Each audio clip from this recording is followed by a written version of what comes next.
these first few minutes. It'll be interesting to see how Iowa's high pressure impacts Minnesota. We mentioned earlier teams with that high press have sometimes impacted Minnesota's run of play, but they're looking fairly confident early. We'll see how these teams settle in the first few minutes.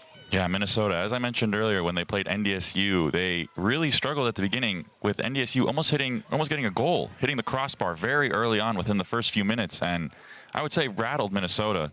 Again, they found their form, they figured their stuff out, but yeah, early press has been... Oh, wow, what a moment for Iowa. They are up with under a minute to go, minute into this one.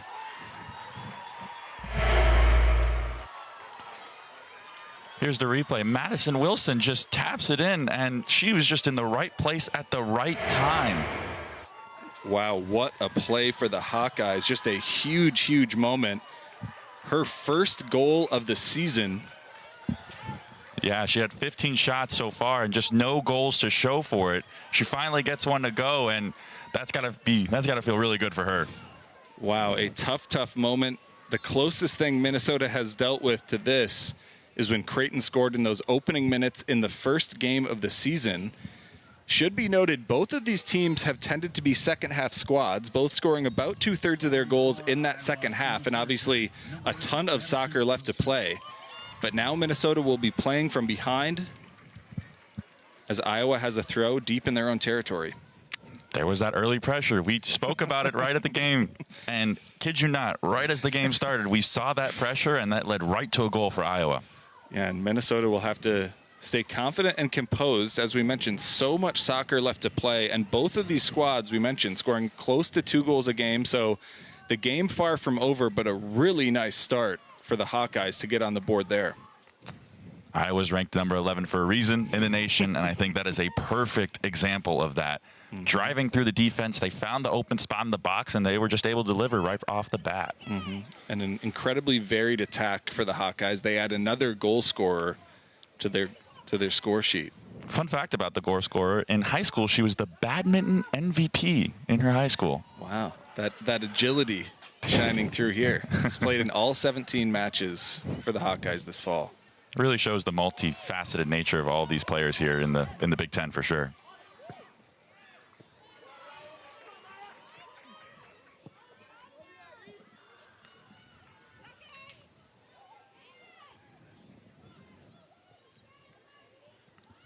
Few other scores around the Big Ten. We mentioned other games underway. At half, Rutgers leads Maryland 1-0.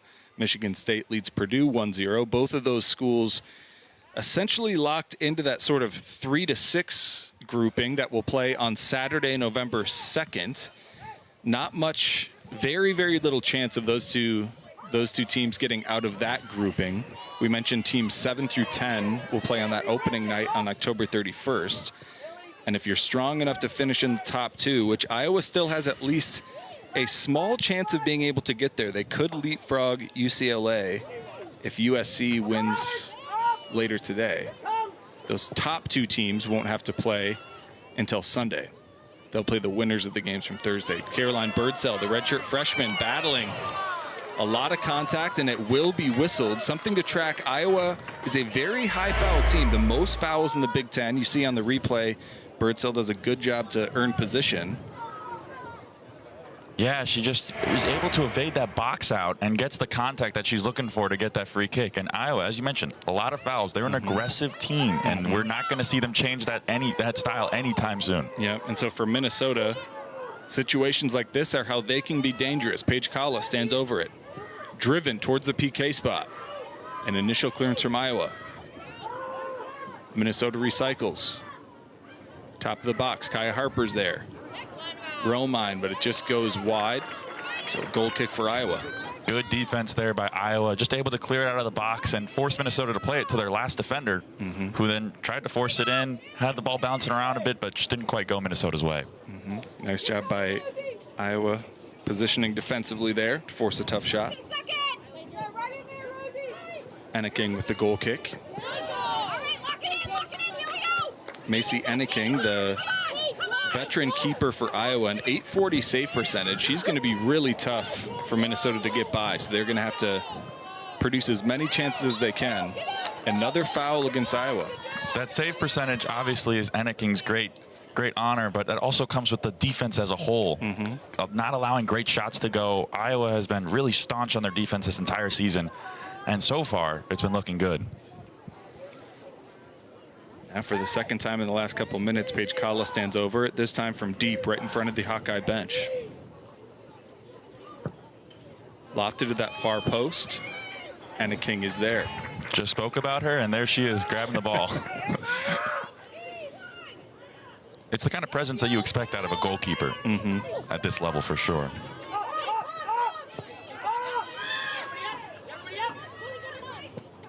Minnesota resetting from the back. Iowa not with too high of a line. Get that early lead. Maybe that means their press will be a little bit more under control. We'll see how they play. You're kind of talking about the position in the Big Ten championship, and you know Iowa is going to be keeping an eye on this throughout the game. But they're going to be very content with the lead that they have right now. But I wouldn't be surprised in the future if they're going to be pushing for more. Yeah, we talked to Coach Dave Diani earlier this week, and he mentioned it's a unique position to be coaching a team that already knows they will be in the NCAA tournament. They're ranked so highly, have done so well to already build their resume, and so it is a unique thing for a coach to have to figure out precisely how to motivate. And one thing he mentioned is they're all playing for these seniors, you know, giving these seniors a strong send-off. That's why you see players like Maya Hansen, a grad transfer, getting the start here in front of her hometown fans. And so Iowa does have to sort of find that motivation because they don't need the win to be in dangerous position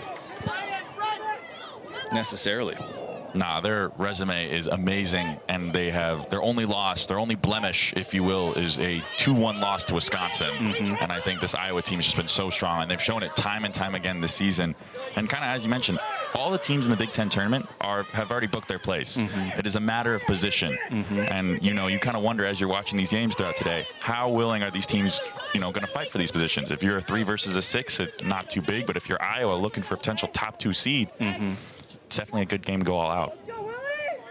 Yeah, so what a privilege we have to see such highly competitive teams, not just today, but in that Big Ten tournament right here in Minnesota, hosting all of those preliminary rounds. The semi and the final will be down in St. Louis at City Park. Kenzie Rowling getting downhill, but freshman Ashley Turk is there to make the stop. She's started from the first minute of her Gopher career and has looked really good at outside back, the freshman from Edina, number 16. Minnesota trying to reset. You see Minnesota kind of get into this game a little more after the almost a shock, if you will, of that early goal. Found their footing. They've had the ball a little bit, and they've been trying to kind of get themselves back into this game and hopefully tie things up. That opening goal coming in just the first minute. A huge play by Madison Wilson to get on the end of a nice slotted ball. Now the Hawkeyes playing with a lead.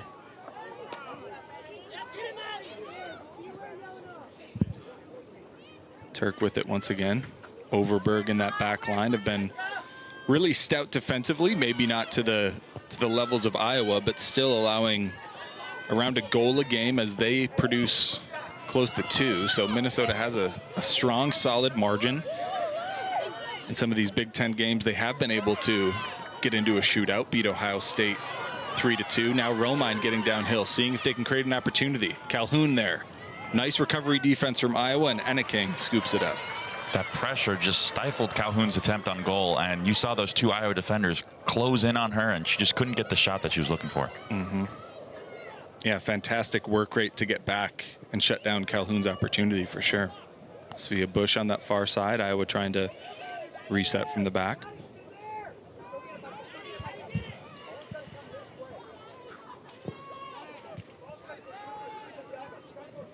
Iowa with a throw on that far side. You mentioned earlier, Phoenix, just the sheer amount of fan turnout. It's hard to overstate. The stands are absolutely packed body to body. The entire end line is almost packed body to body. We are well over 1,200. I wouldn't be surprised if we're pushing 1,500. This is a huge group of fans. A nice preview for the Big Ten tournament next week. This team has delivered. They've had great games, great showings. They started on a really strong unbeaten run. And sure, they've gone through some ups and downs through Big Ten play, but this team has delivered well for the Minnesota faithful, and they have delivered with a full crowd. And Paige Kala levels it! Kaya Harper gets out wide. Paige Kala in position. And look at this. Kaya Harper, danger on the right wing, into the box, and a perfectly weighted ball right by the keeper for Paige Kala. The flares have gone off, and Minnesota is bumping. Paige Kala delivers, and Iowa, with the early goal, are no sooner than 10 minutes later, we're back and we're tied 1-1.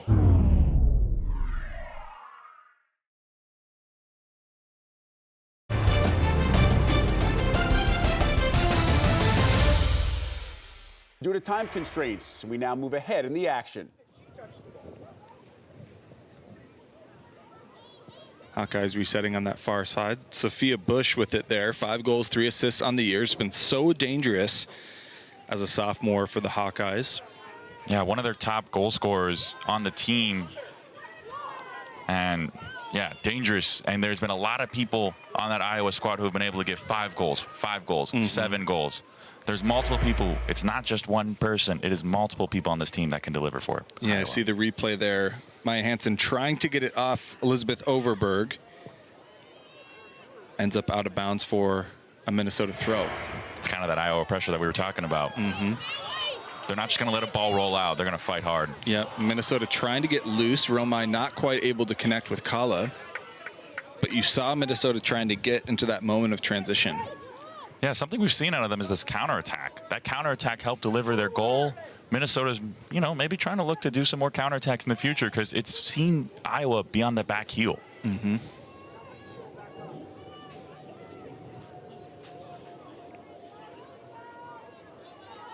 Throw for Iowa on the far side.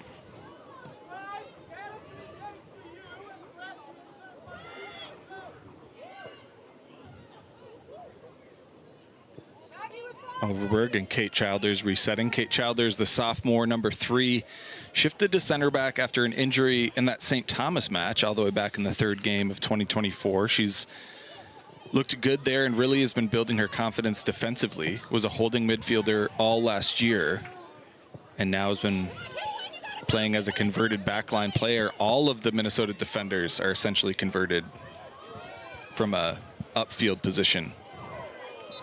Nice job by Calhoun to get position, earns the foul. Yeah, she just got her body in front of the ball and forced the Iowa player to make a mistake, and Minnesota gets the free kick. Yeah, you see there on replay. Nice job by the grad transfer from Brown. She's been such a huge piece of that Minnesota rotation. We mentioned Kate Childers shifting from holding mid to center back. That moved Sophia Bowman to a true holding role, which means Evelyn Calhoun went from key bench cog to everyday starter, and she's been so good for the Gophers so far. Hansen trying to find a window. Nice job by Minnesota to clear. And you could just see Harper's aggression to just get that ball and turn defense into offense.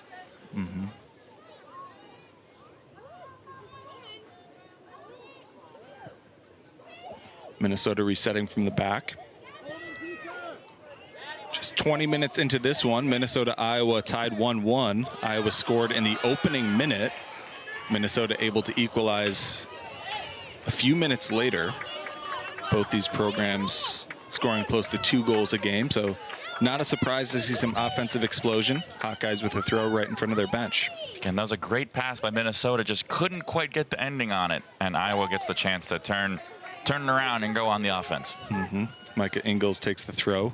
Coach Dave Diani said Ingles is the smartest player on the team. Just the way she reads the game. 5 goals, 5 assists. Been so dangerous for this attacking unit. The senior from Shelby Township, Michigan. Again, that experience talks. That experience speaks. And with someone like her, you can see it with her, not only her goals, but also her assists. Yeah, certainly some high praise from Diani.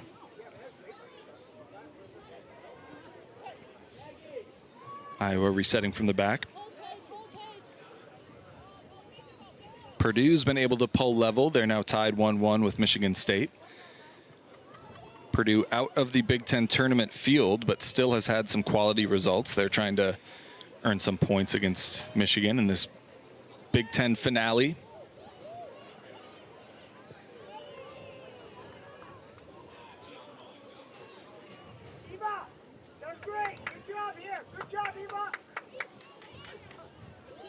You can hear the Iowa coach singing his praises. Mm-hmm. I think the pressure is kind of what Iowa wants to do. It's what they're going to want to keep doing. Mm-hmm. It's what got them that first goal, and it's going to hopefully get them more chances as this game progresses. Mm-hmm. Yeah, both Minnesota and Iowa playing fairly high, but not super reckless. I don't think we're seeing the sort of all-out press from Iowa you see in moments. We'll see if that shifts with the different lineups. We're approaching the point where you may see some subs. An offside, I believe, and so Minnesota will reset. For whatever it's worth, both of these teams are far down the ranks in terms of using those bench minutes. You see their head coach, Erin Chastain, in her 4th season with Minnesota. She's an alum of the program as well, was a multi-time captain. She's set to send in her first sub. That's a rare occurrence for Minnesota. They use the fewest subs in the Big Ten. Iowa not too far behind them, only the fourth least subs, excuse me. So we're going to see these core rotations out there for plenty of minutes. When we talked to head coach Erin Chastain earlier this week, she mentioned she thinks the benefit there is these players really developing a deep sense of chemistry. They really sort of learn their game throughout the season, and now late in the fall, they really have a great sense of how to play with one another. First sub for Minnesota, we mentioned Allie Childers, the older sister of Kate Childers. She's a grad transfer from Michigan State. She'll give a break to Evelyn Calhoun. Yeah, we kind of mentioned, again, with this team, with Minnesota, it's the 4th year of the head coach, and a lot of people talk about it. You know, the first few years, it's not your recruits, it's not your players. The 4th year is when things start to come together. Your freshmen, the players that you recruited are now seniors, they're now leaders. And we've seen this Minnesota team develop with that, again, that chemistry that we've talked about. Mm-hmm. And it's really led them to a strong season with a strong record so far. Yeah, and you mentioned that moment of transition when the coach comes in, and we talked to Kaya Harper, the senior forward, and she mentioned she came in that same summer as head coach Erin Chastain, a nice burst on the edge there, able to earn the corner. But she mentioned even the freshmen that year had actually almost all entirely been recruited because the head coaching search happened so late. And so even a player like Harper, who's played her entire career for Coach Chastain, actually was recruited by Steph Gallant under the previous leadership. And so you mentioned it just takes that time to build in that cohesion. Paige Kala standing over the corner on that far side. Another look at head coach Erin Chastain there. Zbilic trying to chip it into the box there. Can Minnesota find some danger? Another reset. Bowman there. Minnesota trying to pin this into the final third. Kala has it. And a chance. Oh, and it's off the post. What a shot by Kala. Oh, so close. Great cut. Created the space, and just the shot just could not fall. Some people in the crowd celebrated. They thought that ball was going in, and I am one of them. I saw it beat the keeper. I thought it was good to go. Not quite. And Minnesota, oh, so close. Nice confidence by Kala to just take the quick step and take that attempt. And Enneking positioned well enough to force the shot just wide enough to go off the post.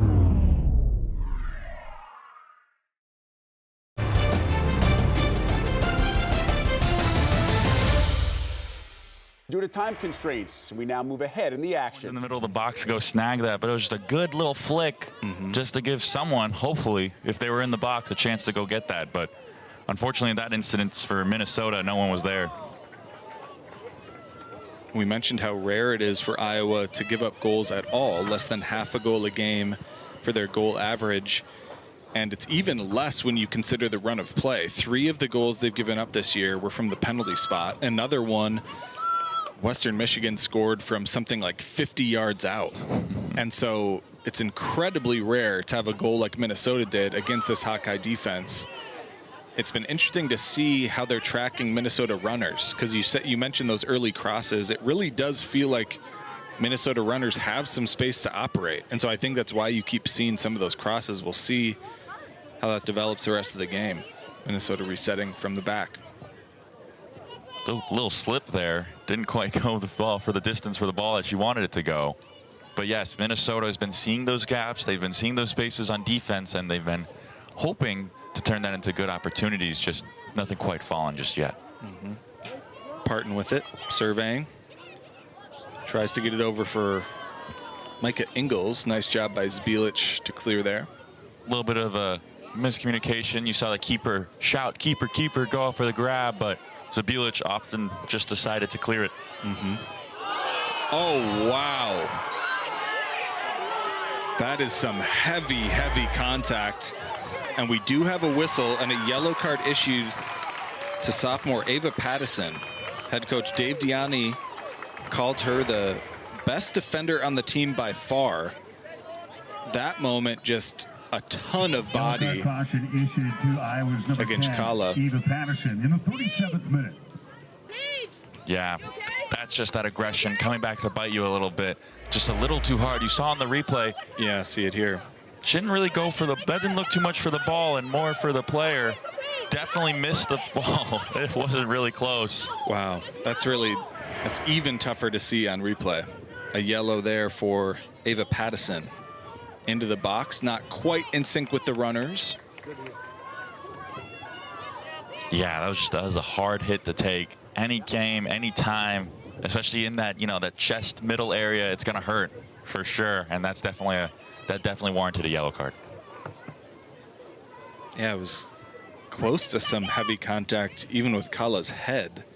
And honestly, seeing that on the replay, it wouldn't have shocked me to even see a red necessarily, only just because of how much body and how little ball. But yellow card probably the more likely call there, and it goes with a caution. Yeah, anything looks worse in replay. I will say that. I have been guilty of that watching many soccer games. Is like, ooh, that's looked a little tough. That should be a red. But I think in the moment, I think the refs made the right choice to go with a yellow card here. That's true. And the Gopher Digital production team lets us see it again in slow-mo. They're getting my feelings all amped up. And it looks like Allie Childers gets a yellow. I'm not quite sure what the precise reason was there. My initial guess is a delay of game, but I mean, even that feels like a stretch to me here.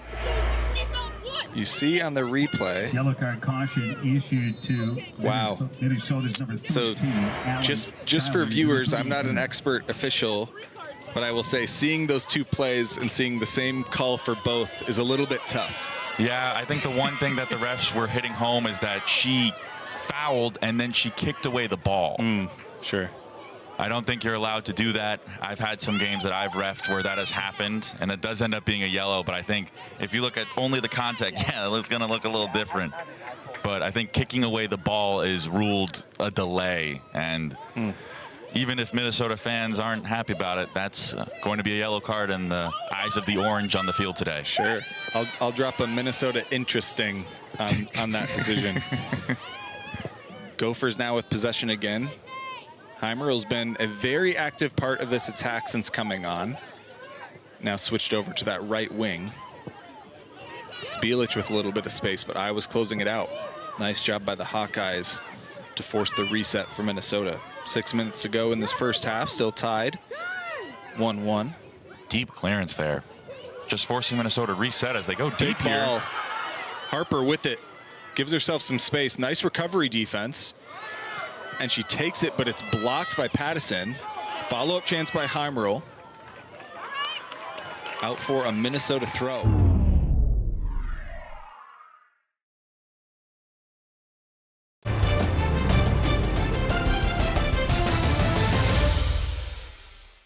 Great defense by Iowa. It looked like Harper had a clean chance on goal, but Iowa was able to collapse, not only prevent the first shot, but the follow-up, and prevent the goal. You see head coach Dave Diani there, his 11th season with the Hawkeyes, a really strong 111-75 and 25 record with the Hawkeyes, was previously a standout head coach for Grand Valley. one of the sort of mainstay powerhouses in Division II up in Michigan in the GLIAC.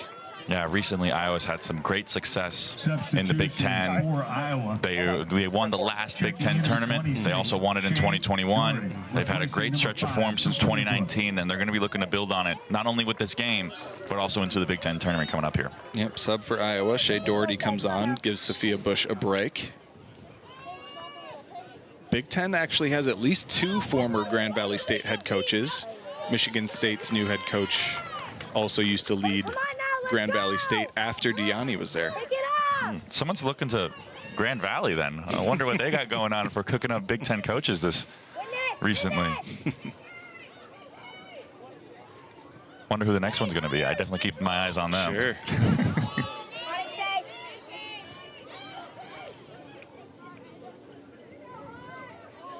Minnesota has been so aggressive in trying to find these opportunities, not quite able to get something on frame. Under 5 minutes to go here in the first half. Iowa with a big ball over to the top for Parton, but Overberg is there. Yeah, Minnesota's just really been trying to match Iowa's aggression. Again, we talked about it before going into this game. Iowa's known for their fouls. They're known for their aggression. And I think Minnesota's kind of come out here and tried to match it, saying, hey, you can bring your style, but we can bring that same aggression too. And we can bring it harder, and we can bring it faster.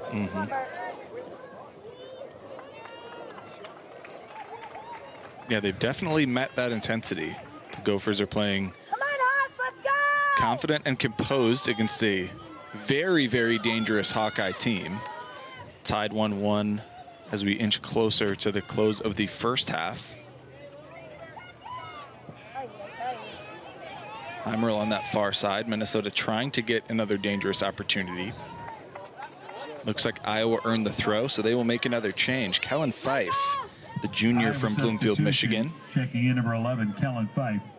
Yeah, great job by number 12 on Iowa, just to turn that defense into offense, get that last little deflection as the ball goes out. AR thought it was going to go the other way, but quickly changed his direction and brought it for Iowa.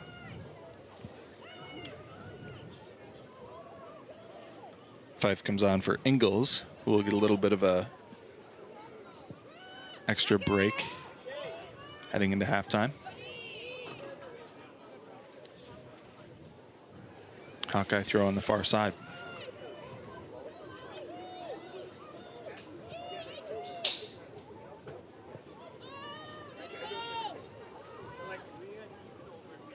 Oh, good turn there. Yeah, just to get the Minnesota defender on their heels a little bit. Yeah, nice composure on the ball there. I believe it was Maya Schuler, senior from Northville, Michigan.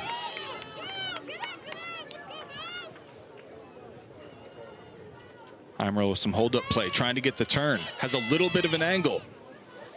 Some nice recovery defense, but Minnesota earns the corner. 2 minutes ago here in the first half, and Paige Kala goes over to the far side. Serve it in for Minnesota. And the benches are stomping again. Minnesota's hoping that they can turn this corner into a good opportunity. And, you know, even if the ball is cleared, we can see some players at the top of the box maybe looking to clean it up, turn that clearance into potentially a shot. Kala standing over it. Driven to that far post.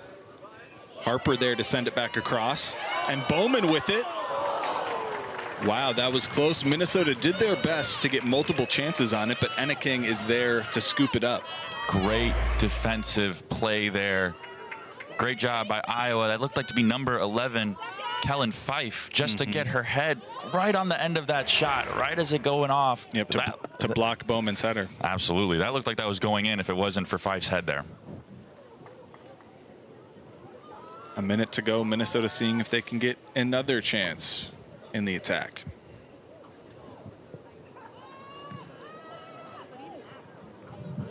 One minute remaining in the first half. That ball went a little longer than they wanted to, and I think Iowa's kind of playing a little bit for just keeps on the ball here, taking this 1-1 score into halftime.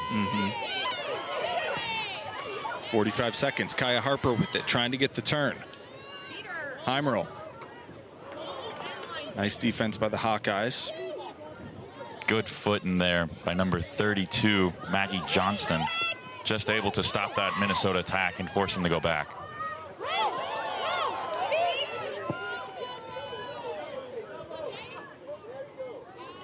Minnesota throw right in front of the Iowa bench. 20 seconds.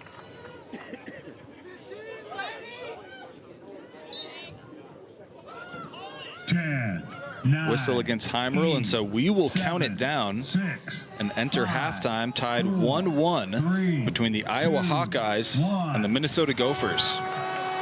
Great half so far. We've seen both sides really deliver their offensive abilities, but also their defensive abilities to keep this game tied at a 1-1 score.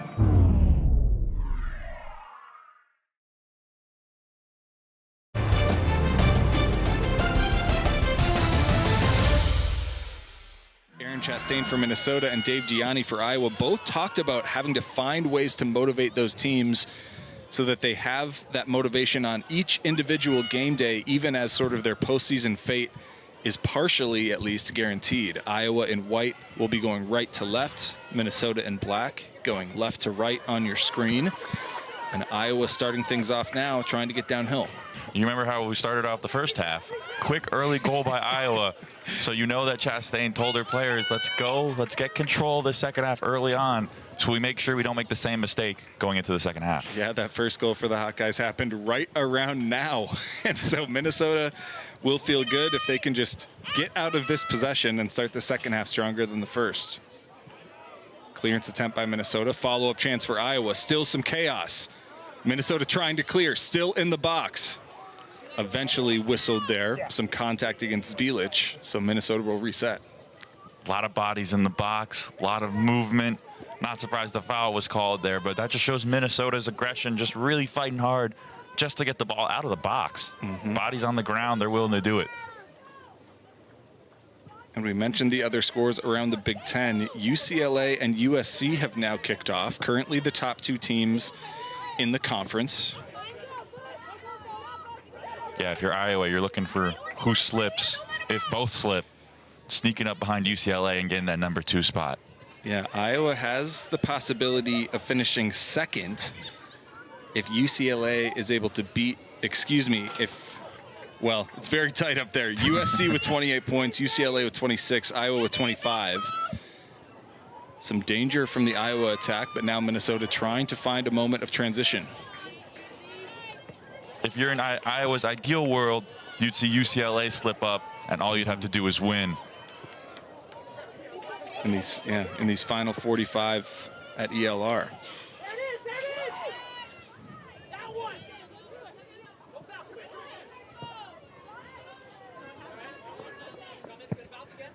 When we talked to forward Kaya Harper earlier this week, she mentioned that one of the motivations, a verbal caution there for Evelyn Calhoun, a lot of contact. See on the replay right in front of that sideline camera. Interesting, and it actually looked less intense on the replay. Is Getzik going down for Iowa? Yeah, I know. It did us an injustice earlier that we spoke on how replays usually make things look worse. That one didn't look as bad. That one calmed me down. Well, Evelyn Calhoun is an Ivy League graduate. I mean, I don't think she'd do anything untoward. You know, she's going to be professional out there. Yes, but the ref decided to give the caution, and we move on. I think it was the right choice for sure. Yeah, Minnesota with the throw. Oh, when we spoke to Kaya Harper earlier this week, she mentioned one of the motivations heading into conference tournament play is that it gives you a chance to avenge regular season results. And for both of these squads, one of the losses they'd have a chance to come back and avenge is a loss to Wisconsin. Both sort of border battle teams for Iowa and Minnesota. So it'll be interesting to see if and when these sort of upper Midwest rivals get a chance to see each other. Very possible with Minnesota and Wisconsin both in that 7 through 10 range. But as we mentioned earlier, the seeding will determine all of that at the end of the day. Yeah, that opportunity just to really ruse your mistakes that you made in the regular season makes it all worth it. Yes, you lost in the regular season, but if you're able to capitalize on them and beat them in the postseason, you kind of forget about what happened in the regular season and you look forward to the game ahead. Yeah, I think Minnesota would trade a regular season loss for a postseason win any day. You're right. Absolutely. Iowa with a throw right in front of the Minnesota bench. Getzik taking it.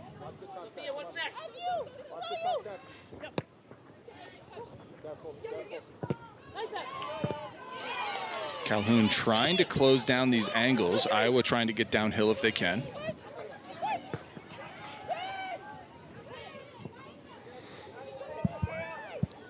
Hawkeyes sending out wide. Ava Pattison, who had that yellow card in the first half, also has earned some high praise from head coach Dave Diani. Yeah, she's just going to have to keep a little cool, keep a little calm as she plays this game. A yellow card really changes how you play. And I think the aggression that Iowa's known for, at least with Pattison, she's going to have to keep it down to a lesser extent. Yeah, great point. And head coach Dave Diani also mentioned, I think maybe a little bit tongue-in-cheek, that when calling her the best defender on the team, mentioned it's too bad she's playing on the opposite side of where Kaya Harper usually is, because he mentioned that a lot of the damage he's seen Harper do is from the right side. And so she's not at left back for the Hawkeyes. Instead, we see Maya Schuler there facing off against the nation's leading goal scorer.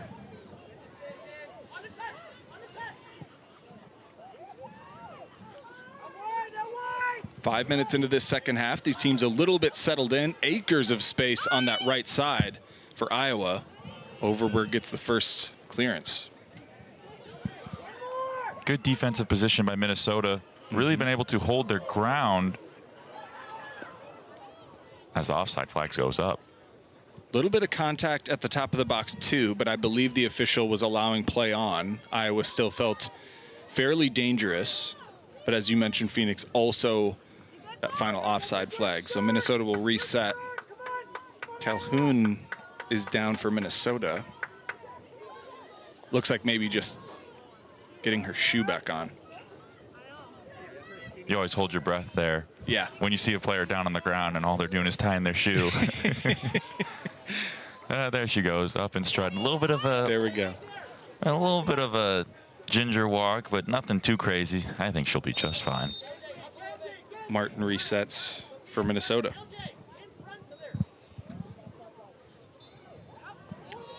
Little bit of a shove in the back there is whistled.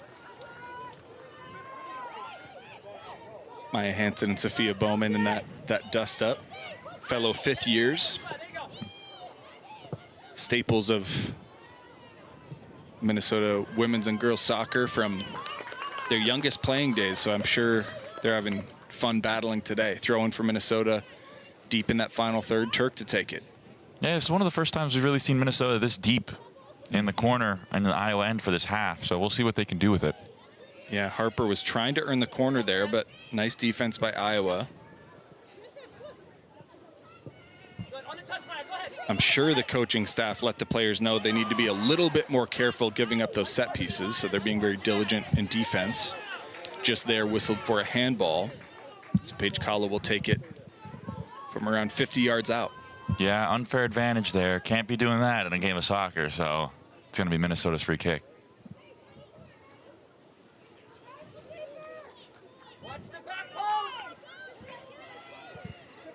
Kala standing over it. Driven to that 6-yard box. Anna King is there. Just a little too close to the keeper. Great idea with the ball. Kind of lofted it into the 6-yard box. Just not quite in the right spot. Yeah, if you're going to place it on the 6, might need to be a little bit out wide just to force Anna King out. Because her positioning has been so good on those set pieces. Half the time she doesn't even move. She's placed exactly where she thinks the ball will go. Yeah, she predicts. She plays her position. But playing it into that corner can force the keeper out and perhaps give you the opportunity to play it back into the middle.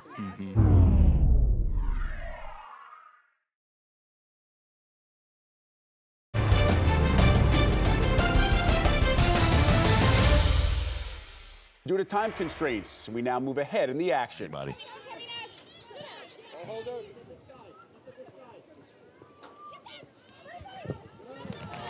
Really tight space there. Iowa with a throw right in front of Minnesota's bench.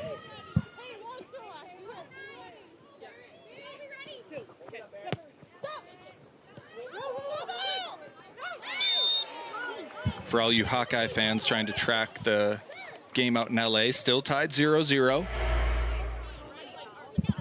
Here's the replay, and just a little hit from behind didn't really get any of the ball, and I mean, that's going to be called any day of the week. Yeah, Parton for a freshman is also really strong. You can see the way she's able to use her frame. Wouldn't really assume it's her first year playing big-time college soccer. Has really physically been able to step in and be a presence up there. Yeah, and she's really been able to deliver. We highlighted her at the beginning of the game today for a reason. Top scorer. She's been, you know, she may be a freshman, yes, but she has been able to show that she belongs in the Big Ten and belongs in this Iowa squad.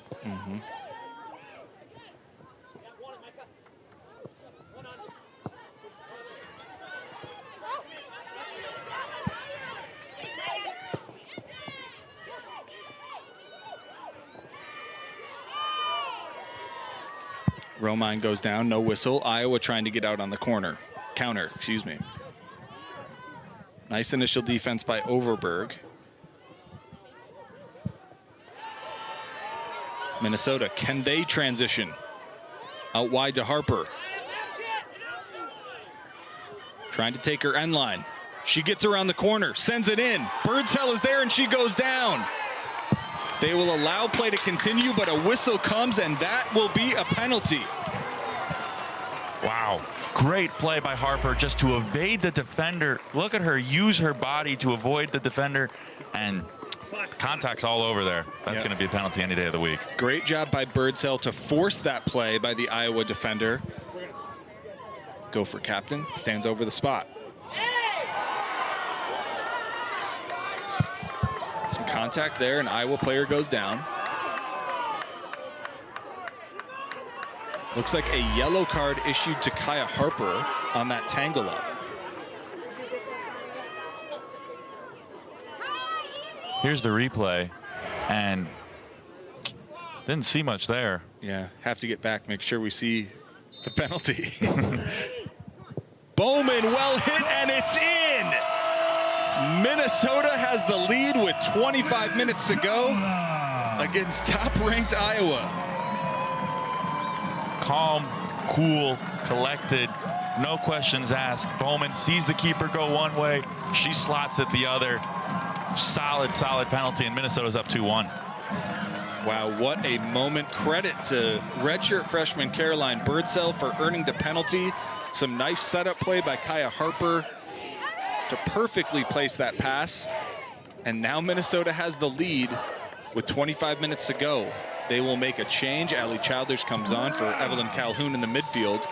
And now for the first time today, the Gophers are playing from ahead. That offensive pressure was successful. They were able to get the penalty, and it turned into a goal. That one is saved by Sarah Martin. If that would have been more dangerous, I think the Minnesota bench would have erupted. It bounced off the ground and hit an Iowa player's hands. But it's safely in Martin's hands. A lot of soccer left to play, and this Hawkeye team has been a very dangerous second half squad. They came back and scored 2 goals against Northwestern in the final handful of minutes to clinch that win. Minnesota will not be comfortable until it's a several goal lead or the final whistle blows, because this Iowa team is dangerous. Yeah, and I think another thing to talk about with Iowa is that they just haven't had a lot of shots yet. Kind of more proof that they're a second half team. 2 shots so far in this entire game. Iowa is definitely going to be changing their system, trying to get more shots on goal and just more shots in general on the Minnesota defense. Yeah, both these squads have the bulk of their scoring in the second half. And so don't be surprised if we see some more goals come through. Although both have done a great job defending each other as well. Zbilic with some recovery defense to shield that out for a goal kick. Great defense there, just forcing the ball out. No need to make a tough decision. Here's a replay of the penalty. Again, just a great decision. Force Iowa to make the decision, and Minnesota slots it home, 2-1. Does just enough to convince Enneking to go the other way. And a simple finish for Bowman. That is her 5th goal of the year. Attempted clearance is skied. Can't have a repeat of that if you're the Minnesota back line.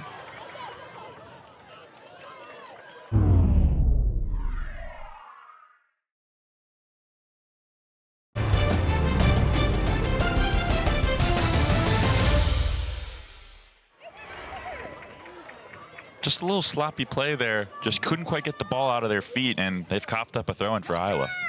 Parton trying to get the turn. Turk and Overberg shadowing.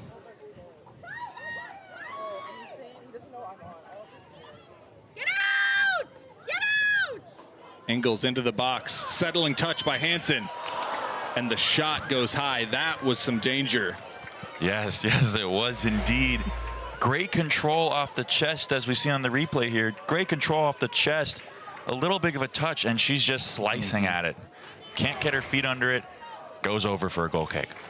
Maya Hansen has scored goals, not just in her career, but for Iowa this fall with much less of a window than that. And so that is Gopher fans breathing a sigh of relief that the chance goes high. Now they'll have a throw on the far side. Yeah, Maya Hansen will definitely look back at that moment, wishing she had another chance to just get herself the right shot that she was looking for in that moment. But as you mentioned, great settling touch, great job by Iowa to stay dangerous. And now they're continuing to try and get an opportunity. Martin stays solid and grabs the ball. A trio of changes coming for the Hawkeyes. Minnesota will also make a sub at the next opportunity. Taylor Heimroll set to come on. For Iowa, Shea Doherty, Lauren Getzik, and I believe Sophia Bush are the three coming on for the Hawkeyes at the next opportunity. We'll see if you're right at the break. I'm testing my ability to read through a blue penny. Yeah. You got any guess for the Minnesota player? Oh, it's Taylor Heimroll. Ah, well, there you go. You can't send in a 5'11" forward and keep it too secret. Fair enough. And I can also see the number 4 through the jersey, so maybe not as difficult as the blue. Heimroll, one of the few players off the Minnesota bench who have been a mainstay in this rotation. A sophomore, was a soccer star and also a track star down for Rosemount in her high school days. Iowa trying to work downhill here, find some pockets. Attempted clearance, Iowa still with it. Speaking of that track record, her mom actually was a track star at NDSU, so there's a little lineage for her there. Nice job by Turk to get that deflection.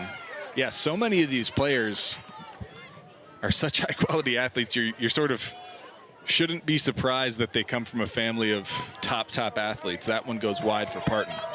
Yeah, there's usually a grandma, a grandpa, an aunt and uncle, and then usually a parent or two just to sprinkle in there for some academic athletic history. All four of those subs we mentioned previously now go through. Paige Kala coming off for the Gophers. For Iowa, Madison Wilson, Ava Pattison, and Maya Hansen coming off. Lauren Getzik replacing number 8. 70th minute, Minnesota with the recently earned lead on the Sophia Bowman penalty. Kaya Harper and Caroline Birdsell helped earn that for the Gophers. Sarah Martin resets with the goal kick. Yeah, I think Iowa's starting to make some changes to their offense here. You know, now being down instead of tied or in the lead, you're going to make some changes. You're going to restructure a little bit, and I think Iowa's going to pick up that aggression that we know them oh so well for.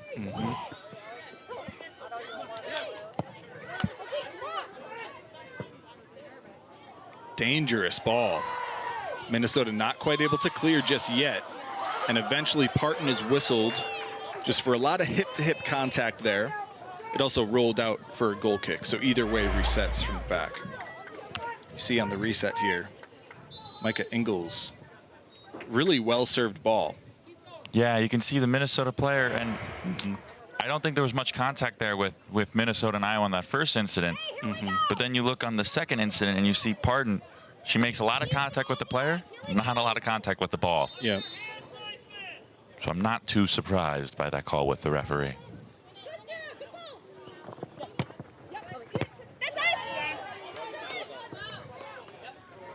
Iowa throw right in front of the Minnesota bench.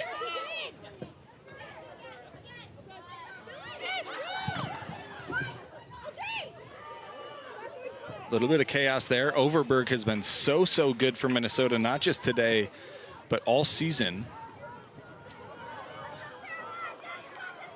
Helping mentor in a freshman on her right, a converted center back on her left. She's earned a lot of praise from head coach Erin Chastain for being that consistent presence as the captain back there. The previous 2 years, she got to play next to fifth-year just come in from day one starters. And so this is sort of the first time she's been tested as the leader of that back line, and it's been coming up pretty big. I was going to say, she's wearing an armband for a reason. And I think Overberg has deserved it with not only her history with the team, but also her history with being able to uphold this defense. Deflection by the Minnesota defense, trying to get a clearance.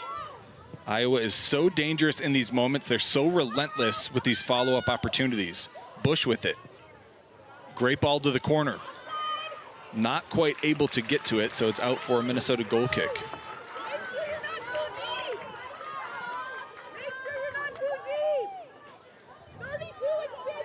Martin hasn't been too busy today, which I think is something that Minnesota fans would like to hear. Obviously, you want a good keeper in the sticks, but in the end, you want that keeper to be not very busy. Yeah. And I think it just shows how well Minnesota has done so far in keeping up their defensive end. Yeah, she's seen a decent amount of the ball in possession and build-up play, and even had a few shots come her way, but to your point, hasn't really been threatened too much, and that's a credit to the whole Minnesota defense, like you said. Now they'll try and reset on this near side. Yeah, after that early goal, Minnesota's really found their foot, and they've really been able to fix the issues that they had that led to that early goal and turn the score on its head. A few interesting moments there. Some contact in the back against Birdsell, but it's not whistled. And then Bowman with some contact with Bush. It is. The Minnesota bench not happy, but this is a game where the official is very busy making those judgment calls because of the level of physicality. Iowa trying to see if they can get back in. Yeah, Minnesota trying to transition. I was going to say, these refs have to make these decisions quickly, very quickly, on their toes. They have years of experience, and they've been in this situation time and time again. Obviously, that does mean, though, that sometimes the call doesn't go exactly in the way you'd like it to. Yeah. Yeah, both these head coaches with a long, long track record in college soccer, very familiar with what it feels like to not have every call go your way. The nature of the sport. Minnesota offering some pressure against this Hawkeye buildup. Birdsell able to force an errant ball, so now Turk with it.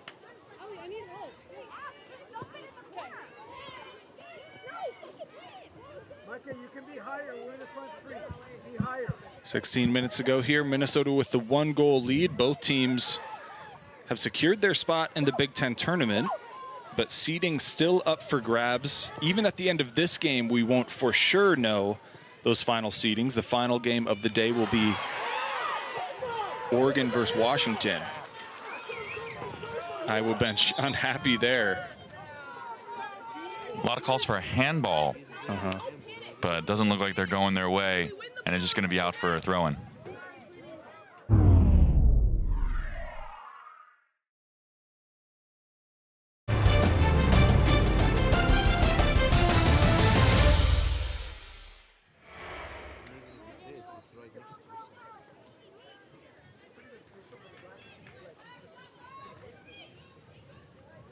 Flicked on, but Martin is there. I was going to mention that it seems like we haven't seen very many set pieces from Iowa in the final third, but even more specific than that, we've seen very few corners for the Hawkeyes, and both Minnesota and Iowa came in towards the top of the conference in terms of corners, third and fourth, Minnesota and Iowa respectively. So seems pretty intentional on Minnesota's part to make sure they're not giving up those set pieces. And so far they've done a good job. Yeah, I was going to say, I don't recall if Iowa's had a corner yet. Yeah. But Minnesota, I know, has had a handful. They had 3 going into the second half. So I think Minnesota's really been able to get those corners. Iowa, again, despite being so high up, they just haven't been able to get any to go their way. Cleared out. Minnesota throw right in front of their own bench. Iowa set to make another change. The next opportunity they have, Maya Hansen will come back on. See there, Ashley Turk set to take the throw.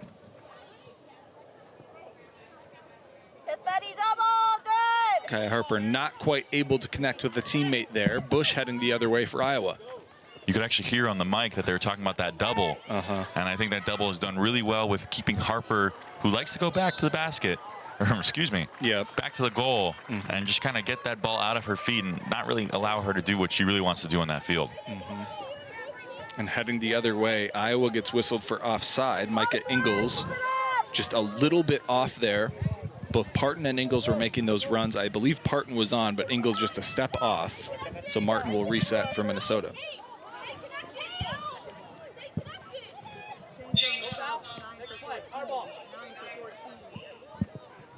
Hawkeye fans were still tied out in LA. And so if Iowa is able to come back and win this, they could leapfrog the Bruins into second place.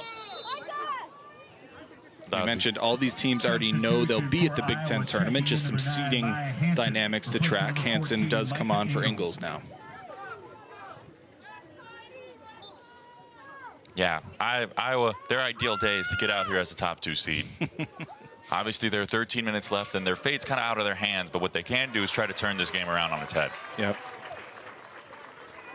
When we mentioned in the first half, head coach Dave Diani said this is a unique experience as a coach, trying to get them motivated even when maybe this single result won't change their postseason fate. Although every win obviously changed your seeding and all of those things. But last year they come in, win their way through the Big Ten tournament, and that really is what put them in position in the NCAAs. They actually pick up the win there too against Bucknell from the Patriot League, eventually fall to Georgia. But they're trying to position themselves for another win in the NCAA level. Yeah, the Big Ten tournament is what sets you up for success in the NCAA. It determines your seeding. It determines kind of where you are placed in the grand scheme of the bracket. It does a lot, and it proves your final case to the ranking committee. Hey, we are here. Here's our track record in the Big Ten tournament. You should place us here. You should place us X. You should place us Y. Yep. Yeah, we could be. I don't remember the last time this happened. We could be in a place where Iowa, Wisconsin, and Minnesota possibly all host that first game of the NCAA tournament. Obviously, every coach is yelling at me for jinxing things, but there's a possibility that all 3 of those teams are able to host in the opening round, so it'll be interesting to track. And a huge save by Martin. Her name has not been called on very much today, but that was an amazing save. Barton gets it on her left, places it perfectly, but Martin is there. What a play by Sarah Martin, who has continued to come up huge in Big Ten play. Yeah, just a great little heel flick just to pass it back, and a great shot, but an even better save to force it out for a corner. And now the Hawkeyes do have one of those corners. We were mentioning earlier the lack of it. Getzig standing over it, lofted to the far post. Overberg with the first clearance. Second chance. Another clearance from Minnesota. Third chance. To the PK spot. Martin is there. I think was maybe even a little bit cavalier. It felt like the Hawkeye runners, was it Maggie Johnston, was charging on, but Martin able to scoop it up. Yeah, it looked like someone was going to get their hands on it. Just something, a toe, a head, a foot, but not quite. And Minnesota's able to get out of that tough situation. Yeah, 10 minutes to go here. Both teams making another change. Micah Ingles back on, replacing Sophia Bush, and Paige Kalla coming on for Allie Childers for Minnesota. Replacing number 13, Allie Childers. And in for the Hawkeyes, number 14, Micah Ingles, replacing number 5. So Ashley Turk will take the throw right in front of the Minnesota bench.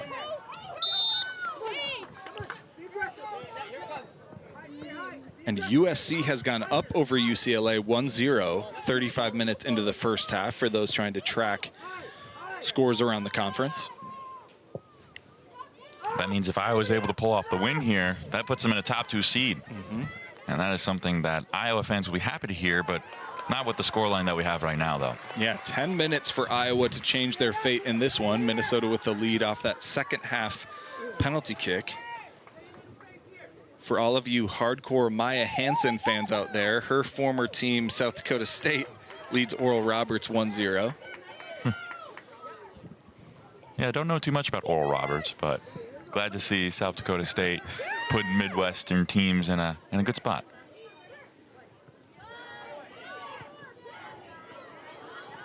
Maya Hansen trying to get a window, and she takes it. It's just wide. That was dangerous from about 25, 30 yards out. No touch on it, so it's going to be a goal kick, but that was a good strike. Here you can see just a good cut to evade the defender and just a nice shot that sails a little wide. So tough for the Minnesota defenders to stay in front. Any window Parton and Hansen have is just so dangerous. Yeah, Hansen was able to do a nice little move on Heimroll there and get a good shot. Not exactly where she wanted it to land.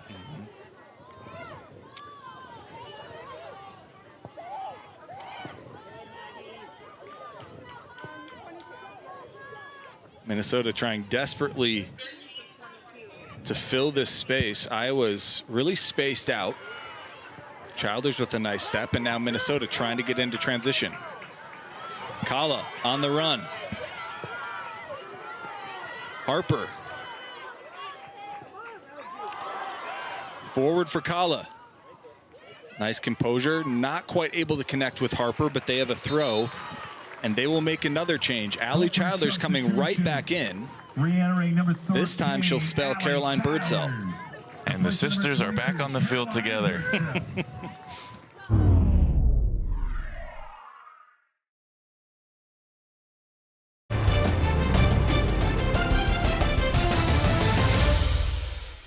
Due to time constraints, we now move ahead in the action. Zbilic not quite able to save it. That's going to be tough. That's another corner for the Hawkeyes. That's a costly mistake to make at this time of the game. You got 4 minutes left on the clock and a little misfooting, and the ball goes out for a corner kick that can be super deadly for this Iowa team. And now Kincaid comes on for Iowa. She'll replace Rolling. And it looks like Getzig set to take it once again, this time from the far corner.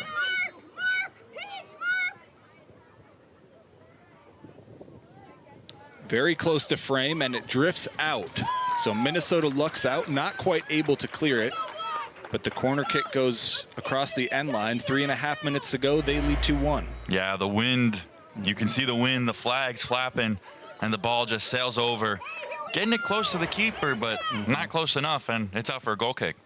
Yep, the risk of playing those in-swingers that close to goal.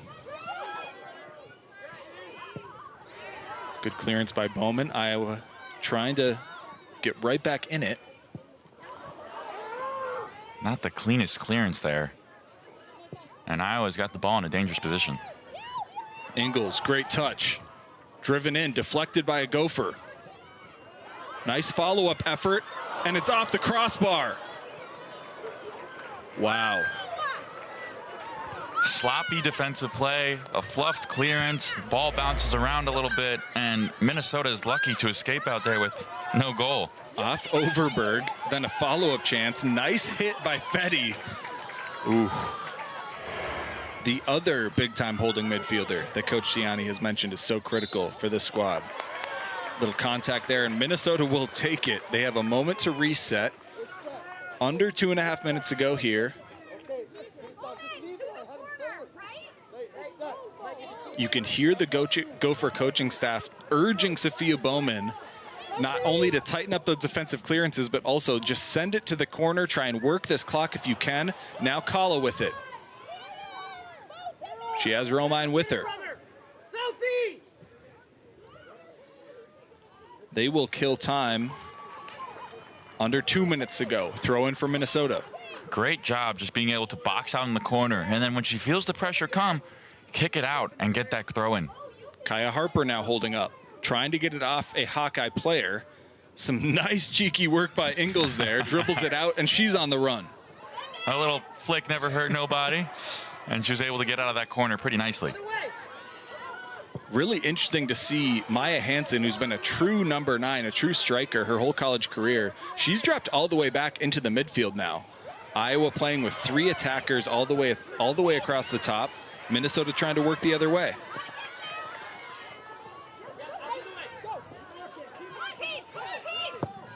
A lot of contact, a lot of back and forth play. A minute to go here. Can Minnesota hold on? 1 minute. Iowa throw right near midfield. The fans at Elizabeth Lau-Robbie Stadium urging these Gophers on, hoping they can pull off the huge home win to close out Big Ten play. Wow, just absolute bodies flying. Ref waves them off, and we're still going here. Contact with Kaya Harper, but no whistle like you mentioned. Now Minnesota trying to clear. Romine with it. Sends it down line. 30 seconds to go. Iowa with a throw on the far side. Great job by Minnesota, clearing out the danger, forcing Iowa to essentially literally chase the ball back for a throw-in. Minnesota with the throw. This just might do it. 15 seconds to go on the far side. Heimerl to take it. The seconds are kicking down, and Minnesota leads 2-0. Harper able to flick it out, and the clock ticks to 0. Minnesota wins 2-0 against the Iowa Hawkeyes.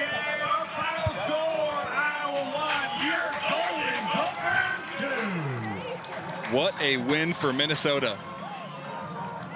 Just a great, strong performance. Yes, you concede the goal early, but you turn this game on its head.